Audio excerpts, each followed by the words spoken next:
breaking updates coming in because interesting developments expected in the parliament. The question is, will Rahul Gandhi speak up in the parliament? Remember, over the last few days, Rahul Gandhi has been saying that his voice is being muzzled, that he is not being allowed to speak in the parliament. Now, the opposition, in the 8-hour discussion, the opposition will also have its time to speak in the parliament. Is Rahul Gandhi going to be one of the speakers? My colleague Pragya is joining us with that update.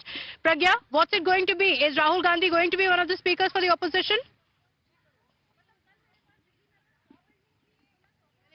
Likely, he is leader of opposition and his party is also opposing this particular bill vehemently. And we are given to understand that in last evening's meeting of India bloc leaders, they all have decided to sit in the debate. They all have decided that they are not going to walk out and in fact oppose this bill clause by clause and during the debate, whatever time is allocated to them on the floor of the House. The important factor of this decision comes from a fact that they would want their vote bank to know that they are the ones who have opposed it, and this is exactly the reason why they are putting pressures on allies of BJP, saying that you also got Muslim vote, and people will remember, and you also have a vote bank. People will remember you have voted for the work if you do that.